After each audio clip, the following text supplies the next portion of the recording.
everyone. Yes, it's that time of the month again. I'm gonna do a reading for one person whose name I'm going to be picking out from this bowl randomly. And that person is going to receive a reading. And I'm inviting all of you to watch and participate.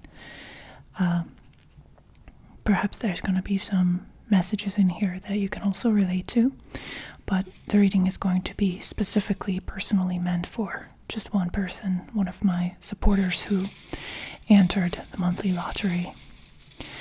And if you're interested in joining the next one, feel free to check out the description box where you can find all the details. And so, without any further ado, let's see.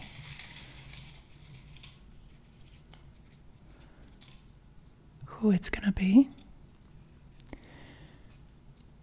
And it's Barbara. Congratulations, Barbara. Let's get into your reading. All right, Barbara.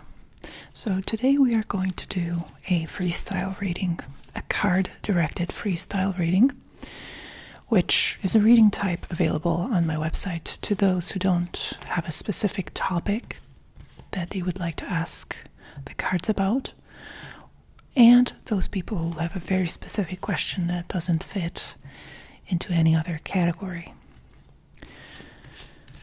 In this case, we're going to go with what the cards are intuitively picking up about you. So I'm going to give the cards a little bit of a shuffle. And meanwhile, I would like to ask everyone watching, and you, Barbara, specifically, to check in with yourself. How are you doing today? What physical, emotional sensations, energetic sensations are present in your body, in your mind? What is happening in your life that could perhaps be generating tension? What things are happening that are positive in nature? Let's investigate and stay with those sensations, those feelings. Allow yourself to feel them without judgment. This is how you are today, and however you're feeling is okay. And hopefully the messages are going to help you steer your life and your existence towards a higher spiritual order. All right, so the first card is going to represent the theme of the reading. So what is the general theme, the topic that we are talking about today? That goes here. And next, we're gonna see how you, Barbara, are relating to this topic energetically.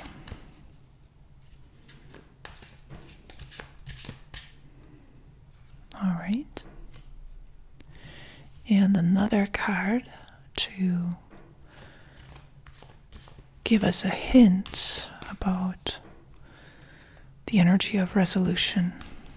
What is the guidance? What is necessary for an ascension of energies in this situation? So whatever you're bringing into this reading, Barbara, energetically, is going to be transformed by the messages conveyed by the cards.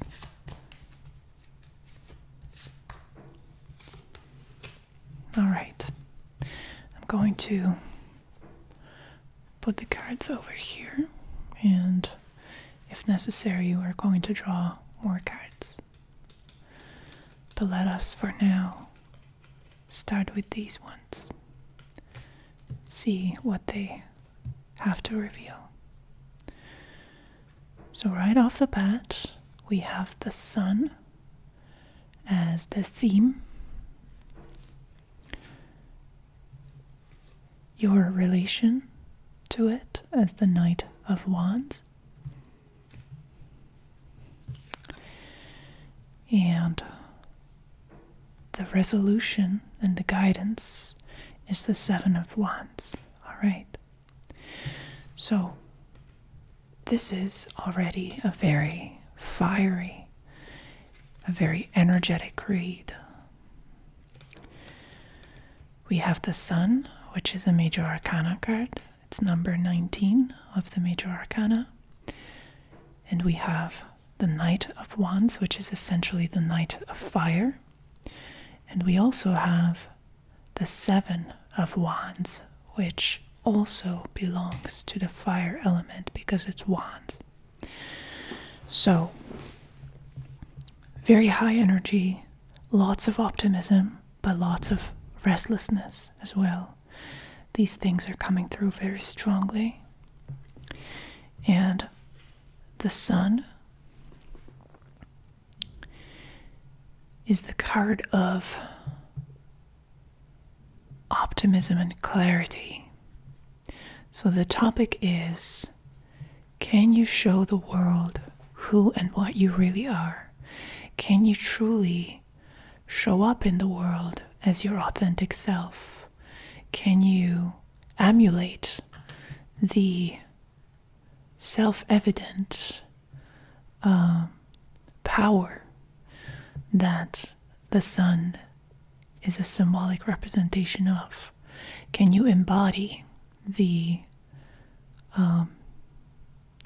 unquestionable confidence and high energy that the sun is conveying? The sun is one of the most positive cards in the deck because it brings warmth and brightness and clarity. There's a luminosity to this card that infiltrates the deepest corners, the most desperate aspects of your lives, and charges them with energy. So it's this incredibly powerful force of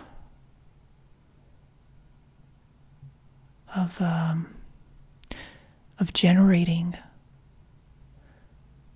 a positive future for yourself.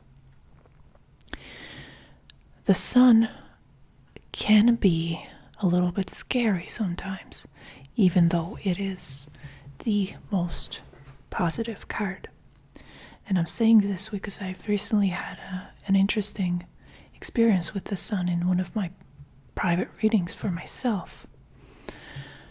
I have never in my more than 10 years of being a tarot reader ever felt compelled to put a card back after having pulled it.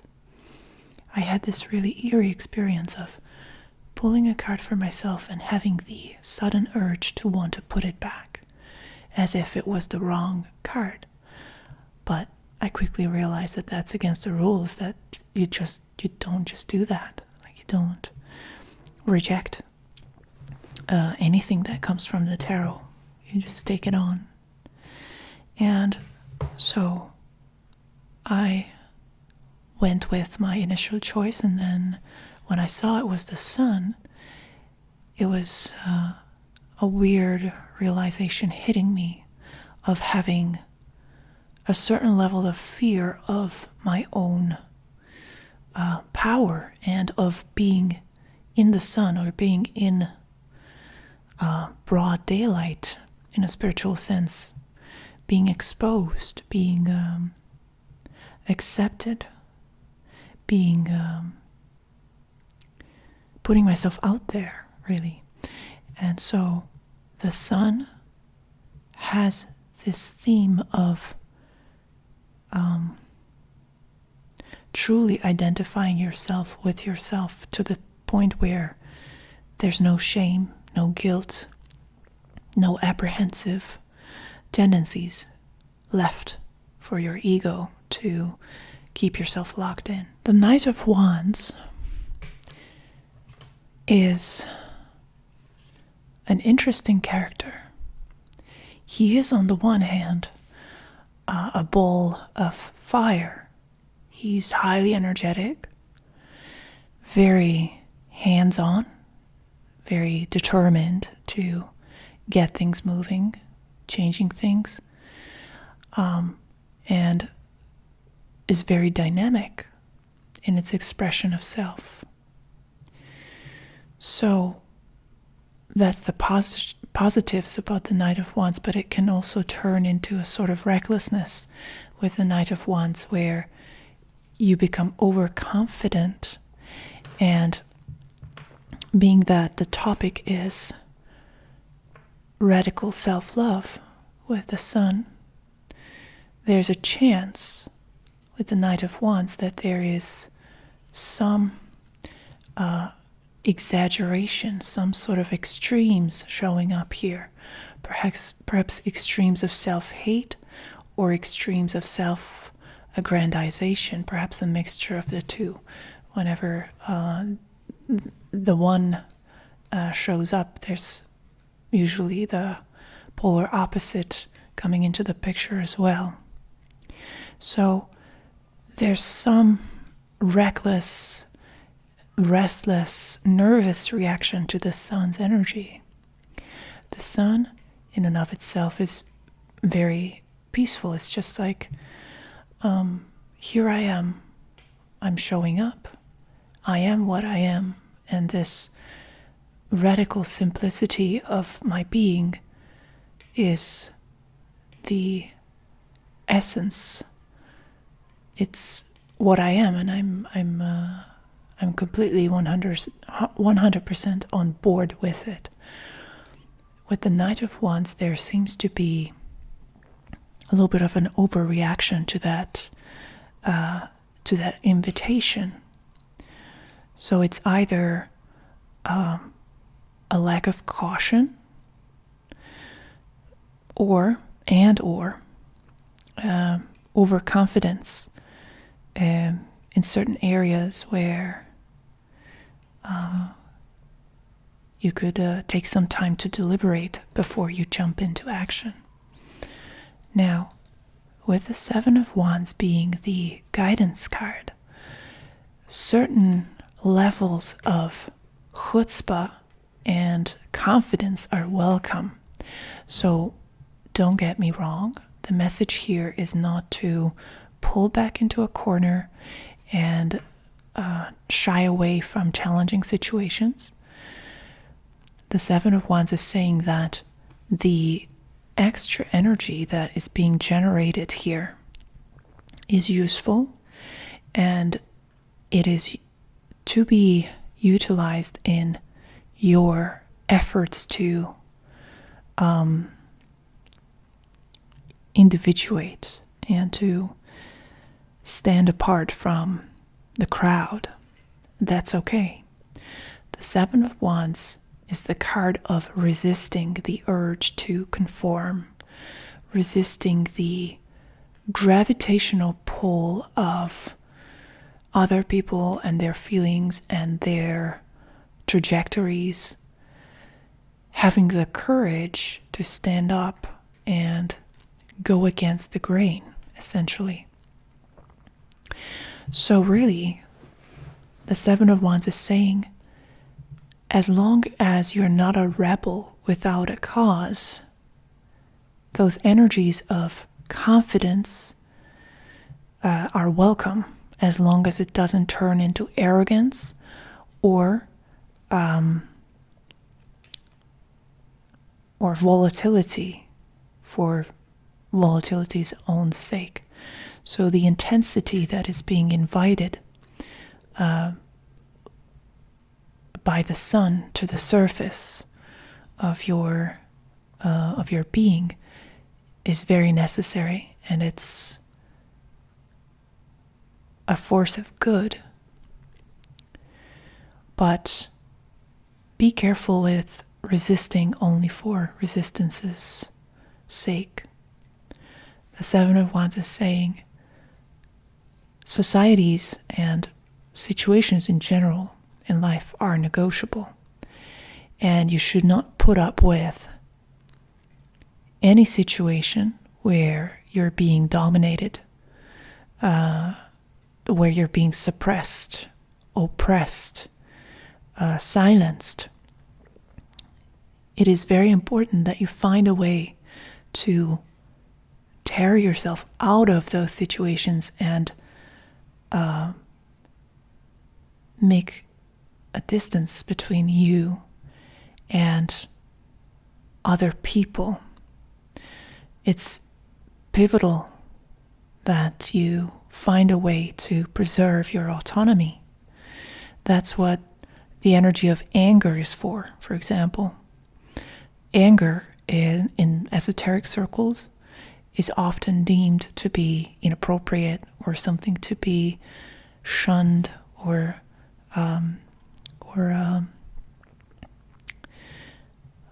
suppressed. However, anger is a very useful energy, and it's very often a completely justified reaction to the boundary breaking behavior of other people. And it's a useful tool when you're trying to reposition yourself in a structure that is aimed at, or it seems to be working towards, the suppression of the individual. This could be a family structure, this could be society in general, a workplace, community, could be any situation where there's a power dynamic that is trying to beat you down, it's trying to diminish your importance. You shouldn't let that happen.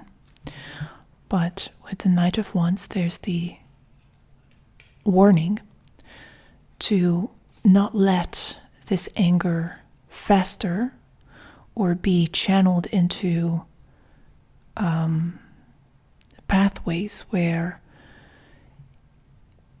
it becomes exuberant or superfluous, and where it starts to do more harm than good. So anger, just like any substance, when it's used carefully and in a goal-oriented way, it can be extremely useful.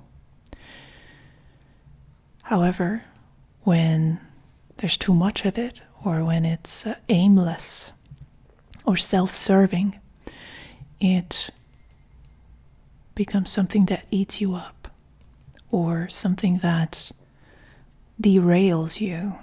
So with the Knight of Wands, there's this little bit of a clue from the cards that you might be getting a little too inconsiderate, or you're somehow not cautious enough. There's a feeling of invincibility with the Knight of Wands sometimes, and that can lead to results that you do not want. So, everything in moderation. Anger in moderation. Anger in small portions, and with a specific target in mind, which should not be another person, but a situation, a dynamic that you're targeting with your anger, and letting everyone know that it's not okay. That's where anger can be very useful.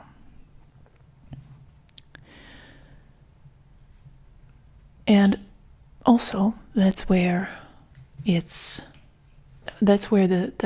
solar quality can come through, because it then becomes a tool of self-liberation instead of a dangerous weapon that you cannot control. So I hope that you enjoy this reading, Barbara. I hope that everybody else who decided to follow along with us enjoyed it. And I would like to encourage everyone to subscribe, like this video, leave a comment, and I'll see you in the next session. Bye-bye.